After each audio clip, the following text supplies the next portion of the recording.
자, 우리가 너를 기다렸노라. 티 하는 사람들이 엄청 많이 필요했는데. 어여와. 여들아, 문은 열려있으니 어서 오더라. 어디서 많이 들어본 거지? 여러분들, 오늘 할 두 번째 주제는 테슬라 매출 감소로 인해서 전 직원의 10% 이상을 해고했다. 10% 이상을 해고했는데 뭐 14,000명을 잘랐다, 뭐 16,000명이 잘렸다는 얘기가 총 있더라고요.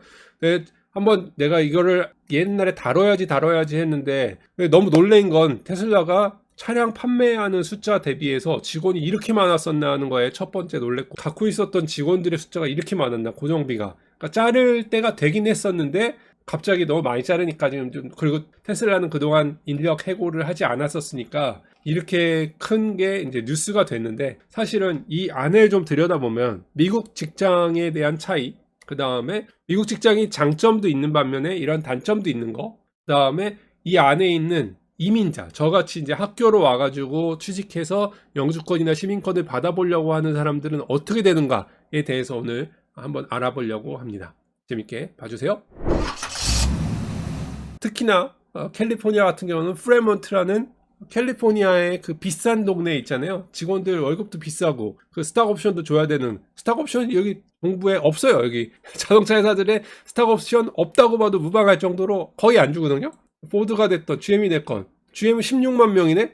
1년에 1000만 대 파는 데가 37만 명인 토요타야. 2배 정도 많죠, 얘네들보다. 마즈다가 4만 8천이고. 그런데 테슬라가 얼마? 16만 명? 너무 많은 거죠. 너무 많았어. 그 다음에 그동안 너무 방대하게 조직을 키우기 위해서 너무 많이 했던 거고. 그러니까 이거는 10% 해고한다는 거는 거의 정해진 수준, 예상된 수준. 나는 그동안 테슬라 사람 저렇게 많이 뽑아도 되나라는 생각이 좀 있었는데, 막 뽑아놓고, 미국은 약간 그런 것도 있죠. 노조 뭐 이런 걸로 한국처럼 이렇게 막 컨테이너 쌓아놓고 막 뭐 이렇게 막 머리띠 하시고 막 이런 거 거의 없기 때문에 해고와 고용이 되게 자유롭죠. 제가 첫 직장에 갔을 때 그 기억이 나는데, 앉은 자리에서 첫날 출근한 자리에서 책자에 사인을 하라 그러더라고. 그래서 뭐예요 했더니, 나는 당신을 내일 해고할 수 있고 너는 내일 안 나와도 된다 라는 거에 at will이라는 거에 사인을 했어요.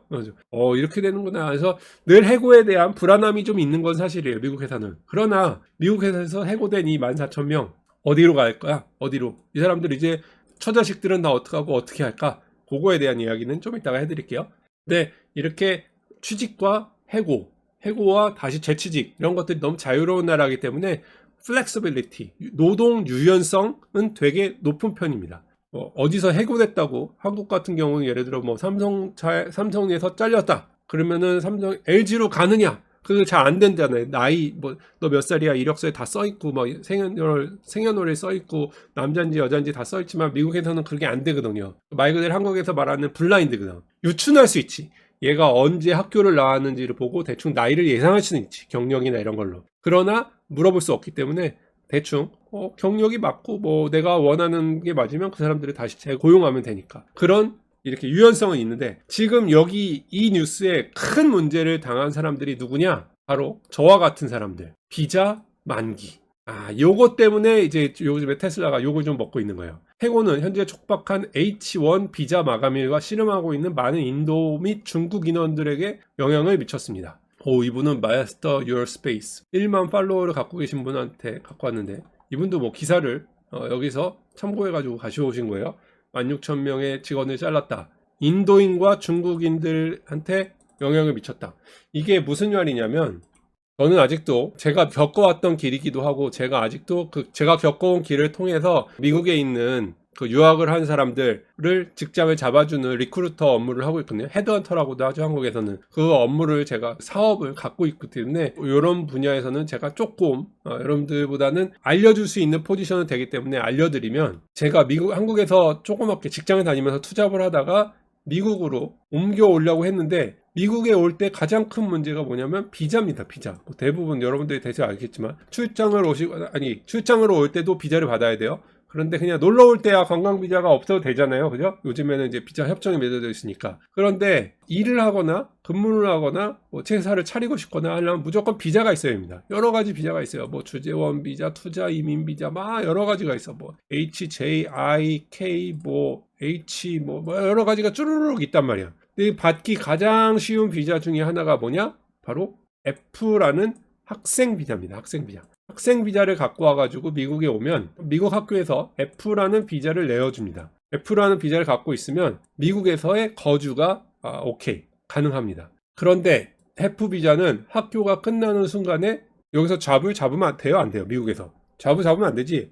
내국인이 잡을 잡아야 되는데, 그러잖아. 그럼에도 불구하고선 이 사람들한테 그나마 최소한의 기회는 줘야 된다. 미국에서 기회를 줘야 된다 해서 이 F를 받고 있는 사람들한테 잠시 동안의 비자랑 비슷한 역할을 하는 CPT 혹은 OPT라고 부르는 잡을 지원할 수 있는, 직장을 지원할 수 있는 그런 트레이닝 프로그램 같은 그 비자를, 이걸 뭐라 하죠? 워킹 퍼밋이라고 하는 게 맞네요. 워킹 퍼밋 같은 거를 줍니다. 그래서 너 졸업하고선도 3개월이 더 있으니까 뭐 잡아봐. 아니 뭐 스템 하는 사람들이 이거 연장돼 가지고 뭐 12개월이 있으니까 12개월 동안에 이거를 써 가지고 회사들도 야 얘는 OPT가 있으니까 CPT가 있으니까 고용해 가지고 비자 필요 없이 12개월간 써봐. 그러고 마음에 들면 얘를 단기 취업 비자를 국가에다가 신청해 라고 나오는 게 있습니다.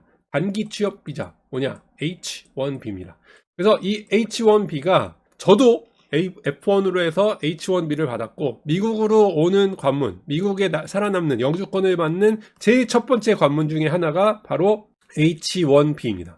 마우스예요, 마우스. H1B예요. H1B 단기 취업 비자. 이게 받으면 거의 직장에서 큰 잘못만 하지 않으면 3년 근무하고 3년 연장해가지고 6년 근무하다가 회사에서 마음에 드니까 거의 영주권으로 넘어가는 최종이자 아주 뭐 끝장 보스인 좋은 비자예요. 그래서 H1B가 받아 있는 상태에서 영주권을 스폰서해주는 회사를 찾으면 대충 프로세서 집어넣으면 한국인 같은 경우는 뭐 접수하고 광고하고 뭐 485, 285 뭐 이것저것 받고 하면은 1년 정도면은 영주권이 남습니다. 한국 사람 같은 경우, 저 같은 경우는 뭐 6개월에서 8개월인가 만에 나왔어요. 그러니까 H1B를 받고 H1B로 근무하면서 회사에다가 저 열심히 일하는 사람이에요 라고 해가지고 회사에서 스폰서만 해준다면, 영주권 스폰서만 해준다면 영주권을 받는데 문제가 없는 그 프로세스의 H1입니다. 이제 이해가 되셨죠? 여기에 보면 해고는 현재 촉박한 H1 비자 마감일과 싸우고 있는 많은 인도 및 중국 직원들에게 영향을 미쳤습니다. 이게 이민제도가 계속 바뀌기 때문에 어떻게 되는지 모르겠지만 제가 할 때 당시에는 H1을 받으려면 이 문제는 너무 좋으니까 모두 다 이걸 받고 싶어 하잖아. 그죠? 영주권으로 가기 전에 회사가 영주권 해주기에는 부담스럽고 내가 쟤놈 영주권 해줬는데 나가면 어떡해. 한국에 알라바마에 있는 많은 자동차, 우리 현대기아자동차의 협력사들 통해서 한국 분들이 영주권을 많이 받는데 이 영주권을 해주면 도망 나갈까봐 걱정을 많이 하는데 그 전 단계를 그래서 H1B를 해준단 말이야. H1B는 어디를 갈 수가 없어. 내가 스폰서를 해준 거기 때문에. 그래서 H1B를 다 받으려고 하는데 문제는 뭐냐면 1년에 지원하는 사람의 총 인구수는 얼마인지 모르겠지만 여기 보시다시피 1년에 6만 5천 명만 받아들이게 돼 있어요. 6만 5천 명만 국가에서 이거를 허락을 해주는 거야. 그러니까 캡을 씌우는 거죠. 뭐 우리나라 같으면 뭐 필리핀, 방글라데시 뭐 이렇게 동남아 지역에서 막 오는데 이런 H1B를 가지고선 영주권을 받으려는 사람들을 제한을 하잖아. 숫자를 제한을 해야 되냐. 그걸 미국이 땅덩어리가 얼마나 크고 나라가 얼마나 큰데 6만 5천 명으로 딱 캡을 씌워버리니까 이거 안 되지. 그런데 여기에서 더 나쁜 건 뭐냐? 여기에 2만 명. 그러니까 8만 5천 명에서 2만 명은 아닐 거예요. 이게 추가 2만 명은 아니고 6만 5천 명 안에서 그나마도 또 2만 명은 뚝 잘라가지고 얘들은 누구냐? 6만 5천 명 엔드니까 토탈 8만 5천인가? 정확하게 모르겠습니다. 뭐 아시는 분 댓글 알아주세요. 2만 명은 뭐냐? 어드밴스 디그리, 학사로 안 나오는 거야. 저처럼 석 박사로 나오는 거예요. 석 박사로 나오는 사람들은 2만 명이 따로 있어요. 그러니까 얘네들 먼저야. 2만 명. 석 박사로 오는 사람들은 2만 명으로 오는 거예요. 그래서 2만 명, 우리 석 박사 졸업한 사람들은 2만 명 안으로 지원을 하는 거죠. 그러니까 확률이 누가 더 높겠어요? 석박사 하는 사람들도 많지 않은데 거기다가 캡도 6만 5천 대비해서 꽤 많이 주죠. 2만 명이나 주니까. 그럼에도 불구하고 이 제도를 이용하려고 오는 사람들이 인도와 중국에서 한국 사람들도 많지만 어마어마하게 옵니다. 그러니까 다 석박사야. 요즘에 보면 인도하고 중국에서 오는 애들은 다 석박사야. 이거 2만 명에 넣으려고. 그러니까 뭐 한 10만 명이 더, 10만 명 더 되겠죠. 10만 명의 인도, 중국, 한국 사람들이 다 와가지고 여기다가 나 H1B 받을래야 하고선 회사 잡기도 어려운데 회사를 설득해가지고 저를 후원해주세요 해가지고 그럼 미국에서 어떡합니까? 추첨을 합니다. 추첨을 해가지고 돼야 돼요. 그래서 2만 명 안에 뽑혀야 돼. 저는 추첨해서 뽑혔어요. 은혜죠. 정말 은혜죠. 2만 명 안에 추첨해서 들어가가지고 받은 겁니다. 저는. 근데 10만 명이 지원했다면 8만 명은 떨어지겠죠. 그 8만 명은 내년에 또 지원합니다. 내년에 나오는 10만 명하고 추가로 같이. 그러니까 내년에 18만 명이겠죠. 18만 명이 지원합니다. 내년에. 그러면 2만 명이 또 합격을 하겠죠. 그리고 내년에는 어떻게 되겠어요? 남은 16만 명에다가 또 새로 지원한 10만 명 해서 26만 명이 또 지원을 합니다. 그죠? 계속 그런 식으로 되지. 그래서 인도, 중국, 한국에서 온 학생들 중에 이 H1을 가지고선 H1에다가 계속 지원을 해가지고 합격을 할 수 있는 기간은 총 몇 년? 1년. 24개월까지도 할 수가 있어.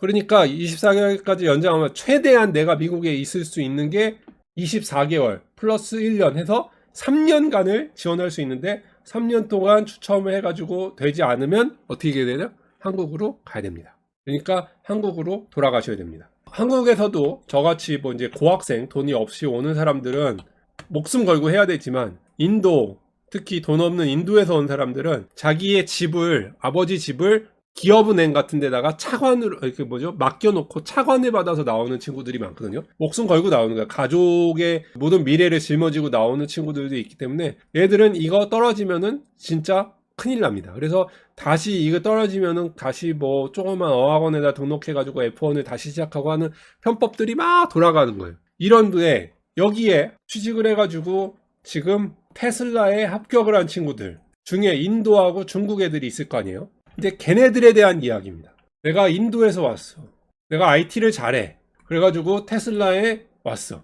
테슬라에서 H1B 해줄 테니까 계속 추첨해봐. 그래가지고 추첨에 된 놈도 있을 거고 추첨에 안 된 놈도 있을 거 아니에요. 추첨은 된 놈은 3년간을 일단 다니는 거야.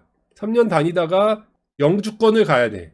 근데 인도 같은 경우는 인도에서 온 사람들은 한국하고 다르게 아까 저는 H1B를 받은 상태에서 영주권을 1년 만에 받았다 그랬죠. 저도 물론 H1으로 몇 년을 있었어요. 3년을 있다가 이제 회사에서 너는 영주권 해줘도 되겠다 해서 영주권으로 바꾼 케이스고 인도 애들 같은 경우는 3년을 잘 보여줬어. 회사에서 영주권으로 가면은 우리나라 같은 경우는 1년에 나온다 그랬죠. 인도 애들 같은 경우는 10년이 나옵니다. 10년. 인도는 지원자가 너무 많기 때문에 캡이 달라. 한국 사람들하고. 그래서 옛날에 10년이었는데 지금은 더 길어졌을 수도 있어요. 그러니까 내가 회사에서 너 영주권 해줄게 하면은 얘는 10년 동안 테슬라에서 못 나가. 그냥 노예가 되는 거야. 테슬라에. 그러면 H1을 가진 상태에서 영주권 들어갔잖아요. 그러면 테슬라에 10년, 그러니까 한국은 좋네. 직장 안 잊어버리고. 그런데 미국 애들은 옮기고 싶을 때가 있거든요. 미국 애들은 잘 잘리고 잘 옮겨 또. 그런데 내가 몸값을 불려서 다른 회사로 갈 수가 없어. 이 10년 동안 딱 노예 계약이 돼버리는 거야. 그래서 인도 친구들 영주권을 잘해줍니다. 회사에서. 그런데 문제는 뭐냐? 이렇게 해서 테슬라가 인도 애를 잘라버려. 그러면 영주권 10년 기다린 거요. 예를 들어 9년이 지났어. 다시 시작이고요. H1이요. H1 가진 사람 2개월 줍니다. 짐 정리하고 미국 떠나라. 2개월 줍니다. 2개월. 그러니까 인도 애들 지금 10년을 내가 니네 회사에다가 일을 했는데 나를 이런 식으로 버릴 수 있냐? 아마 기사를 번역을 해오셨는지 모르겠는데 여기 있잖아. 나 지난 5년간 이 조직을 위해 너무 많은 시간을 쏟고 잠도 희생했는데 더 이상 테슬라에 있지 않다는 것이 나쁜 꿈처럼 느껴진다. 이게 약간 번역이 좀 이상하지만 왜냐면 7년 동안 일했다. 10년 동안 일했다. 나가라는 거야. 나가면 어디로 나가라는 거야? 니네 나라로 돌아가라는 거야. 이게 아주 여러분들이 그냥 일반 해고당하는 것도 힘들겠지만 인도나 중국 애들이 지금 테슬라에서 근무하다가 잘린 애들에 대한 배신감이 어마어마할 거라는 거죠. 무슨 말인지 미니진? 이게 이제 큰 문제죠. 바로 취직이 안 되냐? 문제는 H1을 옮겨야 됩니다. 이 H1에 꽝 하고 테슬라라고 찍혀 있습니다. 근데 H1을 못 받은 애들도 있잖아요. 여기 아예 못 받고 있었던 애들도 있잖아. 얘들은 거의 쉽지 않죠. 왜냐면 이건 1년에 한 번 접수인데 1년에 한 번 접수하는 기간이 끝났어. 올해. 늦었어 이미.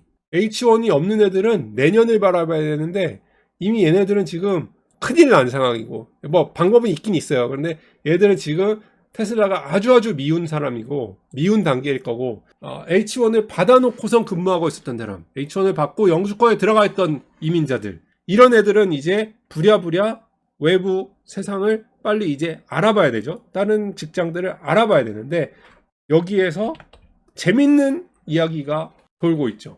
테슬라에서 나온, 테슬라를 아주 이를 악물고 이놈의 테슬라 새끼들 이렇게 나온 인도와 중국에 온 IT 다 대부분 석사와 박사들이에요. 얘네들이 지금 여기 시장에 막 쏟아져 나왔단 말이야. 10,000명이 넘게 쏟아져 나왔단 말이야. 자, 얘들을 부르는 사람들이 있었으니, 자, 우리가 너를 기다렸노라. 자, 너네 H1이 필요했는, H1 지금 트랜스퍼 얼른 해야지. 2개월 남았지. 얼른 와. 싸게 와라. 어디로 오냐?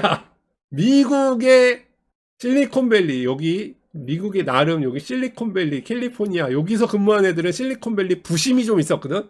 야, 어디 자동차 그 추운 동네에서 만드는 미시간 이런데 안 가. 야, 전통 자동차, 우리 테슬라는 전통 자동차 회사가 아니라 우리 IT 기업이야 이랬잖아. 다 어디로 오겠습니까? 여기로 러쉬. 가자 디트로이트. 가자. 지금 이 많은 인력들이 대거 이로 오고 있고, 미시간은 옛날에는 형님들 와주세요 이랬는데, 지금은 어떻게 하냐? 이력서를 갖고 와봐. 이력서 갖고 와봐. 뭐 할 줄 아시죠? 월급, 우리는 그렇게 캘리포니아처럼 생활 물가가 많이 안 들어서 그렇게 월급은 많이 못 주는데, 그래도 근무할 수 있겠어요?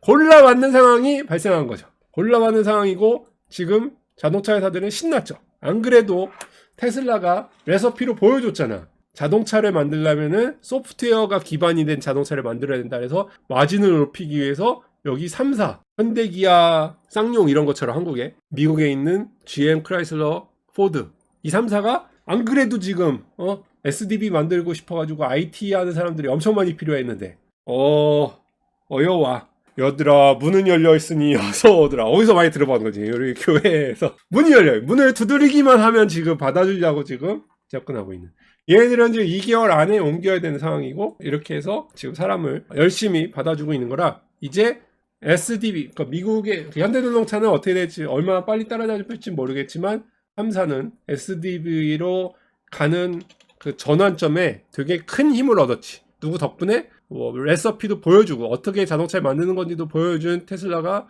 보여준 그 길에 또 사람들까지 또 공급해주는 덕분에 지금 다 오고 있죠. 공장장, 낮은 사람만 오는 게 아니야 지금. 공장장, 엔지니어링 하는 애들, 소프트웨어 하는 애들, 보안 전문가 다 오는 거지. 사람만 있다고 다 되는 게, 금방 되는 게 아니겠지. 그러나 사람이 하는 거예요 결국은. 그죠?